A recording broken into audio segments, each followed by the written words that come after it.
Welcome back to another video. So as you can see, we've got Gav's VW T5 Doka for you to have a look at. This thing is absolutely sick. So let's go meet Gav and see what he's going to say.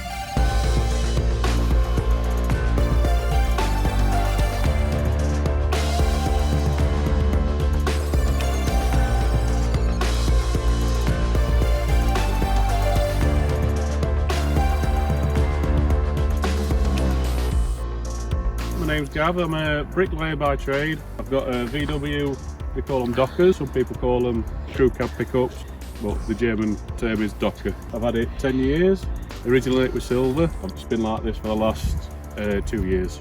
I took it for the MOT, I think it was about 3 years ago now, and the mounting point where the flatbed sits onto the chassis had all rotted through, so it failed the MOT basically because it was unsafe. So I priced up a new flatbed, so I just wanted to keep it as a flatbed for work.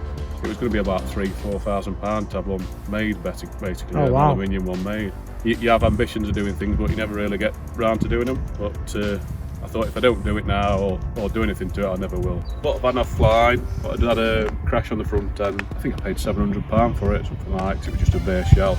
And I took it to my friend at Tuxford, and he cut the van up basically, the roof off it, down to level with bottom windows, cut the front end off and cut a hole out in the floor. Basically mounted it on the chassis using some bars across. This is the wing what we bought, and it tucks into the panel there, and we did the same the other side. So basically it is 3 different vans on the back. The top hinge was up here, so basically when we cut the top of the doors off, there was no way for the hinge, so all this had to be formed. This pocket here.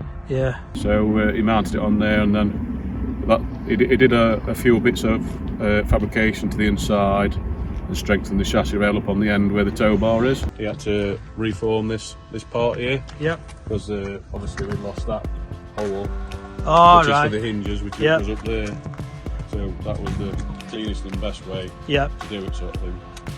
And he reshaped all the top of the doors to suit, and all this part here to suit, because this would basically be a big hole where he cut it, where it had been cut.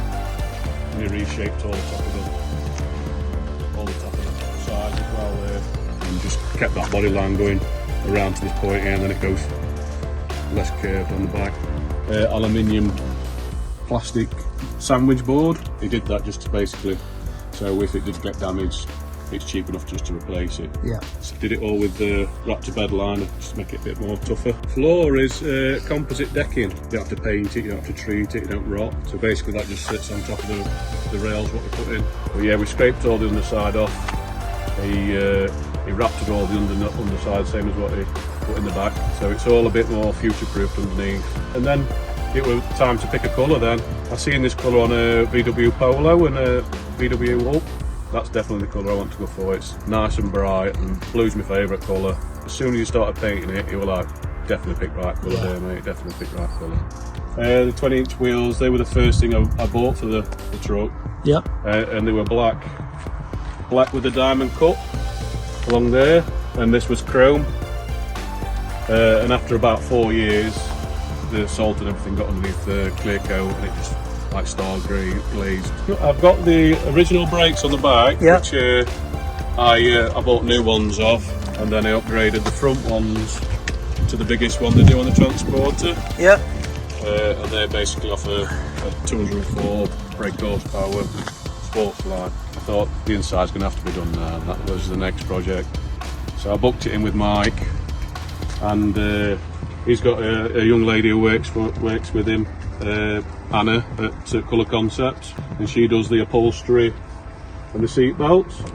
Mike did the carpet lining, head lining. It's like an Alcantara, and he did the carpet lining in the back because that was still silver from when it was painted. So he did that for me, and then he did these door cars in conjunction with Anna. The radio was the next thing, because it was just a bog standard CD player what was in it. I looked up online, and the first person what came up was Davtech. Went for a Sony Edge unit, which is the top of the range one what they did at the time. Hertz speakers, 3-way ones in the doors in the back. The 2-way ones where it's got like a a crossover box. Right. Okay. So it's like a in that one there. It's a I think it's 150 watt. Right. Like sub basically in that one, mid range, whatever, and then 2 heaters in the dashboard. Yeah. Hertz amplifier, which is under the seat. Yeah. I made the box myself to suit the sub. Yeah. And I looked it up online what size it should be for the performance of the sub, and the Audison one was supposed to be better than the Hertz one at the time, so we went for the Audison one. Everybody's been impressed with the sound that sub kicks out, sort of thing. You know, when you get like a sleeper car, it's like a sleeper sort of sleeper audio as well. Install audio sort of thing. Right, shall we get out for a ride? Yeah. Let's do it.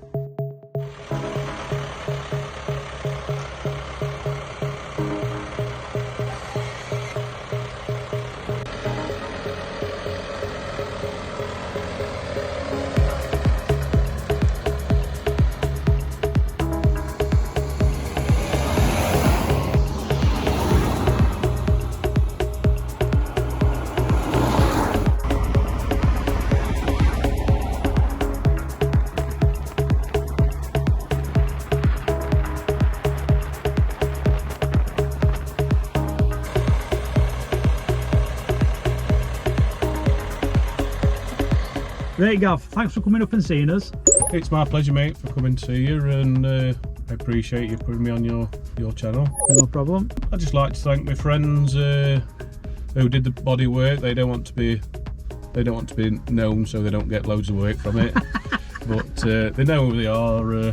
Dad and lad team, they're brilliant. I've known them for a long time, and I'd like to thank Mike, Alex, Rob and Anna from VW Bidesign, who did all interior work. Yep. And then I'd like to thank Chris Davidson, who owns Daft Tech. If anybody needs any work done by him, please go and check him out, Daft Tech, on Facebook and Instagram. Yeah. He's a great lad. Don't forget, guys, give us a thumbs up if you've liked the video, and hit that subscribe button, because still 90% of us viewers aren't subscribers, so if we could get the subscribers up, that'd be good. It helps with the algorithms for YouTube and just gets our videos in front of more people. So thanks again for watching, and we'll see you in the next one.